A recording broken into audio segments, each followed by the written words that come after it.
Thanks for agreeing to set up this interview. As you know, we only have a short amount of time, so let's go ahead and get started right away. Now, I know that you've been involved in some work on community issues.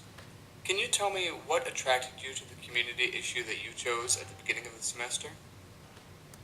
Of course. The community issue that I chose to speak on at the beginning of the semester revolved around improv and its stereotypes. I talked on two main points. You don't have to be the funny guy, and improv is a judgment-free, amazing place.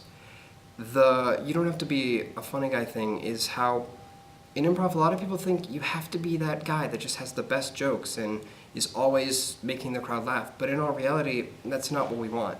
In improv, we want someone that's able to work off of one another and able to create a scene instead of just snipe all the best jokes. And as well as with improv, there's a lot of mental things as well. A lot of people think, oh, you have to be good at improv to do improv, but in all reality, it's a learning process, and it's a very judgment-free, amazing place, and I believe that it's something that a lot of people should try.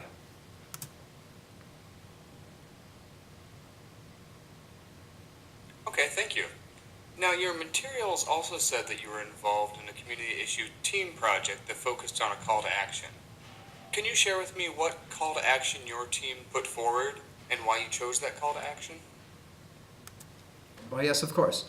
The call to action that my team decided to do was a very simple one. We wanted people to play video games.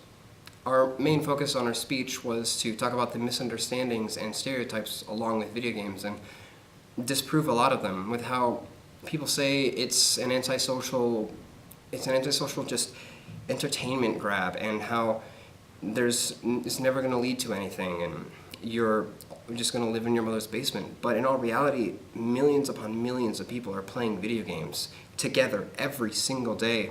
And there's so many different things that you can do with video games. They need coaches, psychologists, game designers. There's so many things. And we really wanted to disprove a lot of those things. So we wanted people to just go out and try something as simple as playing a video game.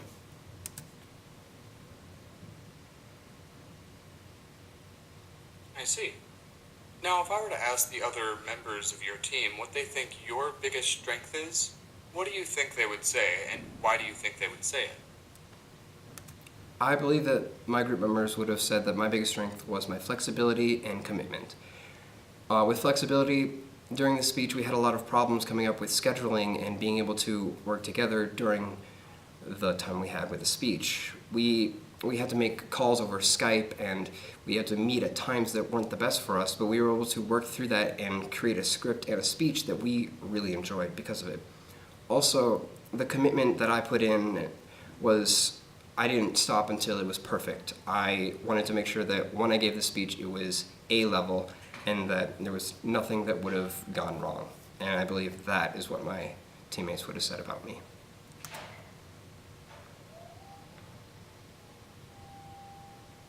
Okay, great. What for you was the most challenging thing about working with your team? The most challenging thing about working with my team for me was the fact that we had two different things. We had two different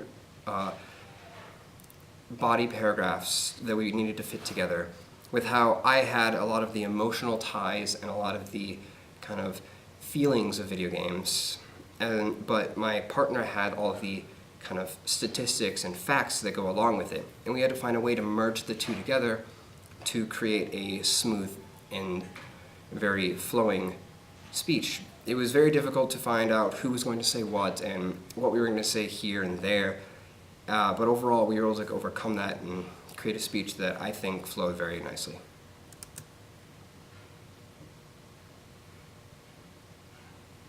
Thank you. Okay, last question. In 30 seconds or so, tell me what your biggest takeaway was from Com 110 this semester. What will stick with you and be useful to you? The thing that I will take away from Com 110 this semester is definitely a lot of the minor details, and as well as the different ways to perceive speech in and of itself.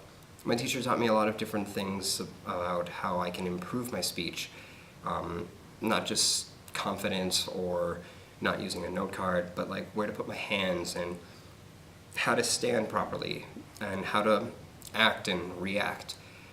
It's something that I will take for the rest of my life, as well as how I perceive the actual class and speech in and of itself, and how I will view speech from now on.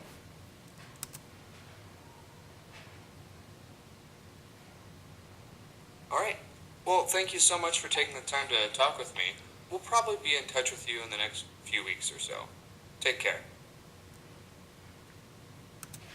Thank you. I'd also say thank you for letting me take this interview.